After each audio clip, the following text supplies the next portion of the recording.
Episode 9. Cul-de-sac. Officer Cindy Lane stopped the cruiser. This was it. The nondescript one-family house at the end of the cul-de-sac. When she'd heard about the unusual incident that occurred here last night, something ticked in her. Some would call it spidey sense tingling. She just called it smelling smoke. It was the talk of the station house for about 15 minutes. Some preacher cut off his own dick and choked himself with it. Truth is stranger than fiction, right? Cindy laughed along with them. In this case it wasn't, because this story wasn't truth, it was fiction.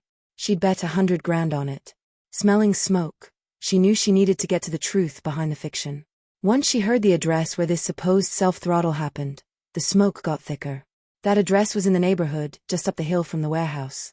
Where that little bitch with the red backpack spotted Cindy and her twin brother Kurt Lanes, a security guard at the hospital, having fun. Well, illicit fun. Okay, illegal and damnable fun. With a corpse. Specifically, the corpse of that financial advisor who thought she could mess with Elaine's family and get away with it. People hear words like cannibalistic necrophilia and jump to all sorts of conclusions. But the corpse in question belonged to a shady individual. See? It's all about nuance.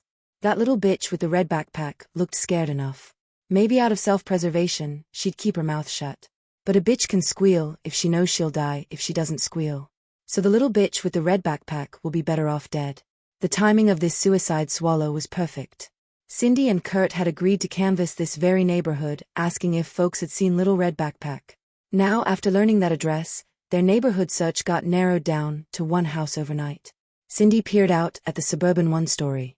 White with black trim. It blended in with nearly every other house in the neighborhood, which was some flat shade of white with some flat shade of dark trim. She thought she saw one with bright purple trim at the top of the street. She imagined that adventurous soul had already gotten a letter from the neighborhood association. Knock off the purple and paint your trim like everyone else. Cindy snickered to herself. Neighborhoods.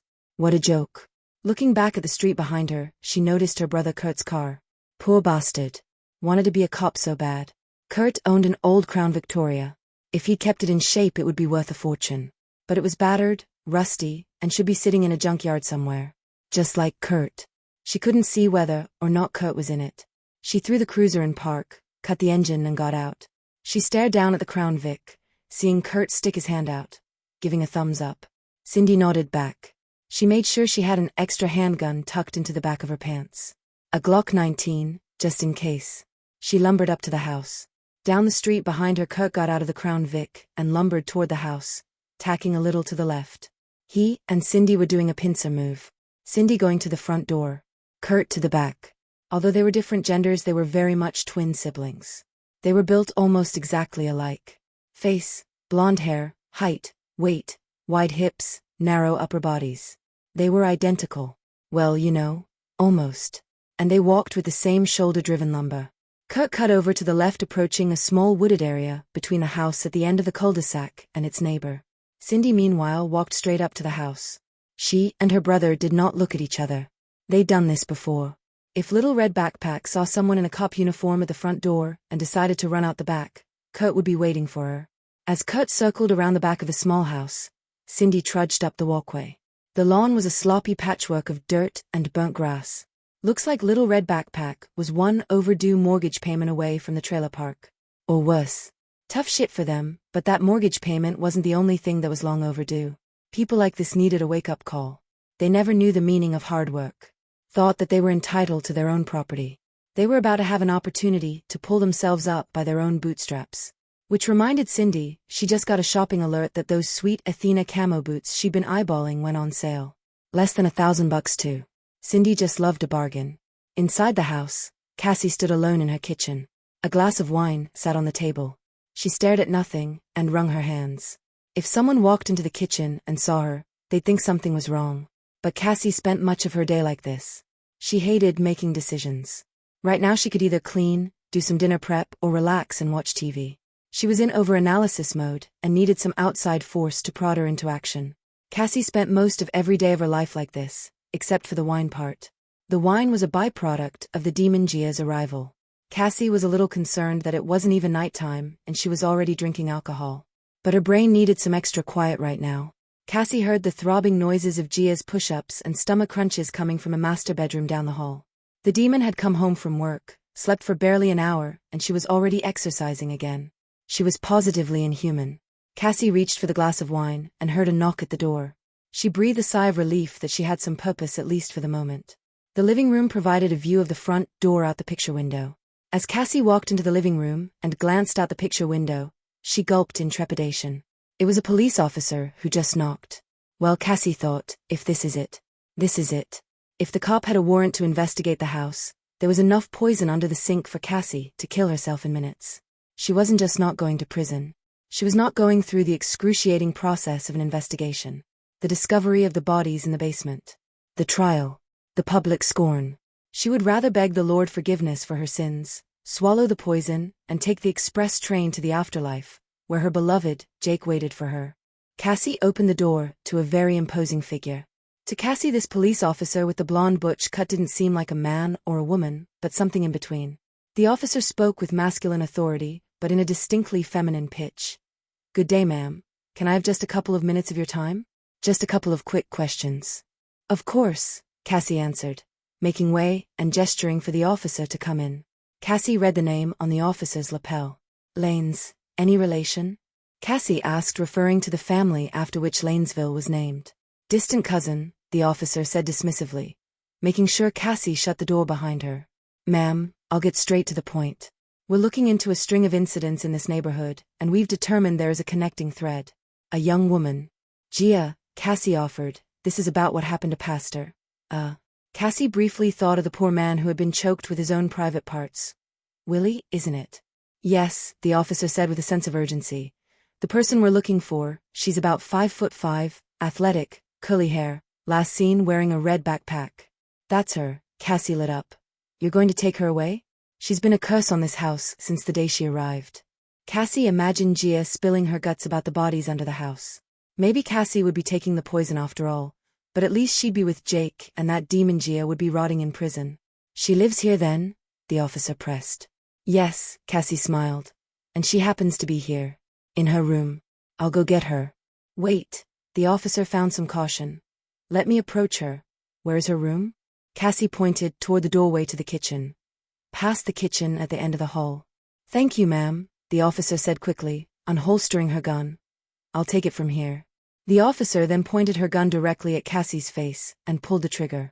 A loud pop and a spout of red mist from the bullet hitting Cassie's forehead as Cassie dropped to the floor like a sack of potatoes. Cindy liked it when things went simply and quickly. Outside the house, Kurt Lanes crept toward the back door, his own gun already drawn and ready to fire at a split second's notice. Why else would you have your gun drawn if you didn't intend to pull the trigger? Sometimes he fancied himself in one of his granddad's favorite TV shows. Mannix, Barnaby Jones, or The Streets of San Francisco, a Quinn Martin production. He thought he saw someone in his periphery. He quickly turned to the sliding glass doors he was passing, and nearly shot his own reflection, pointing a reflection of his gun back at him. His heart pounding, he breathed a little and moved on. It's a good thing Cindy wasn't there. She wouldn't let him live down nearly shooting his own reflection anytime soon. On the other side of the sliding glass doors, against the far wall of the master bedroom, Gia was frozen in the middle of a handstand push-up, eyes wide. A second ago she'd heard the unmistakable sound of a gunshot coming from the living room. Now she thought for sure that dude with the gun who walked by, the same guy from the warehouse yesterday, had seen her. But he kept moving. She deduced the truth, that he had only seen his own reflection. He was on his way to the back door.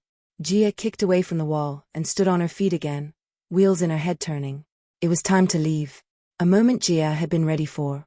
Out of instinct, Gia just never fully unpacked her backpack. She knew there'd come a day when she would have to hit the road again. And that day was today. Moving fast, she quietly slid her tablet into her backpack. This should be interesting, she thought. Carrying the backpack, she exited the master bedroom and took a quick left into the perpendicular hall leading to the back door, passing the guest bathroom. She paid extra attention to her periphery. Someone in the house had just fired a gun, and she would bet her life it hadn't been Cassie. Gia gently placed the backpack just inside the guest bathroom. Now she moved up to the back door. Cassie's late husband Jake may have been a piece of shit, but he had some good ideas. Paranoid about unwelcome visitors who may or may not come to arrest him, Jake installed a peephole at the back door. Now, Gia went up and peered out at Kurt approaching. He was about a foot away from the back door, gun raised. He stopped, seemed to be wondering if he could break the door down with his shoulder. Gia quickly calculated her move. This was going to sting a little, but her fists were reinforced with calluses from all her wood smashing at the warehouse. Outside the house, Kurt readied himself to break the door in with his shoulder. He thought he'd heard a gunshot from inside the house and hoped Cindy was okay. He was going to find out. Kurt never got his chance to break the door in, because a chunk of the door broke out at him, followed by a fist. It all happened so fast, Kurt didn't get a chance to aim his gun. He just fired it where it was pointed, up in the air. Before he knew it, that fist had opened, and the hand grabbed the back of his head. From there he was a puppet of that powerful arm that acted with unrelenting purpose. Inside, Gia brought Kurt's head back toward the door, slamming it face first into the door once, twice. On the third slam, Kurt's face busted through the door, widening the hole Gia had created on the initial punch-through. Kurt's nose had been flattened and gushed an alarming amount of blood. 4 of his front teeth fell out of his mouth, onto the hallway door. His eyes had a faraway look. "Hello, handsome," Gia said with a smile. She then pulled Kurt's head way back, as far back as her arm could reach. She then pulled him to the door with such brute force that his body smashed the rest of the door into pieces and landed face first in the hallway. As Gia expected, he was not moving, but he might come to, and his gun laid by his side. Gia kicked it out the back doorway. At that moment, in the living room, Cindy had just planted the Glock 19 on Cassie, securing the gun in Cassie's lifeless fingers. A small amount of blood had pooled around the woman's head. Cindy wasn't looking forward to the paperwork on this one, but a girl's gotta do what a girl's gotta do. As long as she didn't have her badge camera on, it was her narrative. Suddenly, she heard the commotion coming from the back of the house. The first thing she thought was her shit-for-brains brother Kurt decided to do something stupid. Like a cat, Cindy jumped up, grabbed her gun, and glided toward the sound of the commotion, past the kitchen to the hallway on the right. A text alert came from Cindy's phone. She glanced at it. It was from an unknown number. "At warehouse, where are you?" Cindy hit the little microphone on the keypad, creating a voice message. "Stay at the warehouse, be there in 5 minutes," and hit send. By the time she reached the hallway, it was quiet. She entered the scene gun first, finding the aftermath of the violence. The back door had been shattered from the outside. Kurt lay unconscious, hopefully not dead, face down on the floor. A pool of blood was gathered around his head. Before Cindy could begin to process what had happened, an iron-hard grip suddenly grasped Cindy's wrist. In a simultaneous motion, her arm was brought down, and a knee was brought up to Cindy's elbow, breaking her arm in a split second. Giving Cindy no time to react, the hand that had just broken Cindy's arm grabbed Cindy's neck, and another hand grabbed her by her good forearm. Cindy felt like she'd been ambushed by several people, but she could see now was just little old red backpack. Cindy found herself in a force of strength one would not associate with a young girl as she was slammed against the opposite wall. The back of Cindy's head exploded with pain as she saw stars. Cindy then found herself locked against the wall, as if by iron braces. Cindy's gun fell from the hand of her recently broken arm, and the girl kicked it away. Cindy noted that the pain in the back of her head was drawing attention away from her broken arm.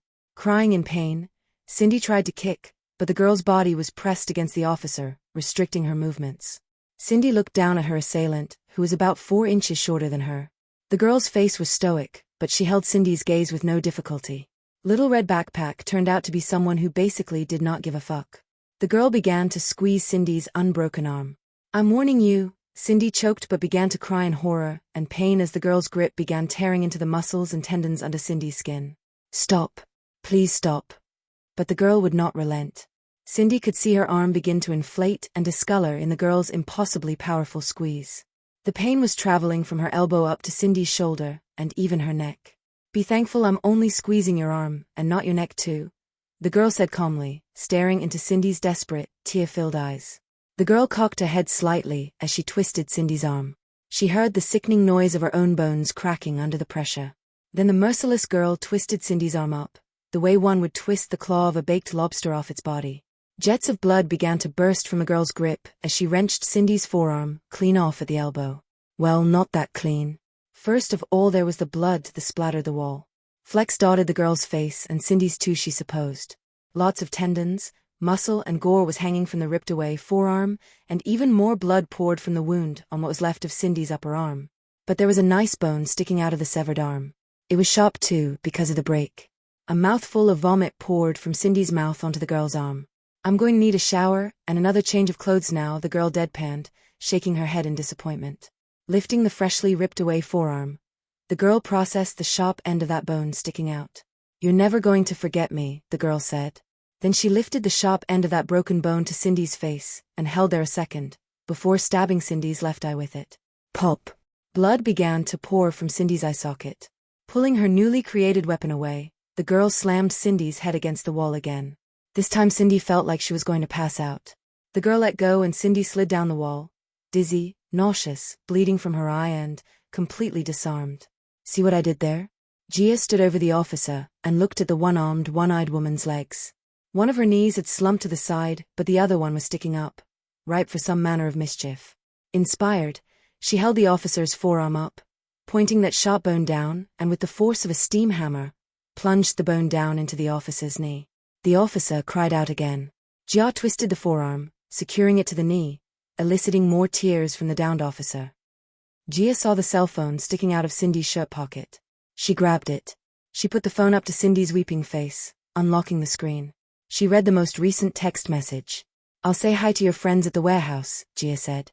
Leaving Cindy there to whimper and look, well, kind of ridiculous with that forearm sticking out of her knee, Gia went into the bathroom and grabbed her red backpack. She threw it on and stepped over Curtis's body as she exited the back door. Gia paused and turned back one more time, looking at Cindy's severed forearm sticking up out of her knee. The hand on the forearm was open. Gia waved back at it. "Bye-bye," she said and took off, running toward the woods off the backyard. She would be at the warehouse in a few minutes.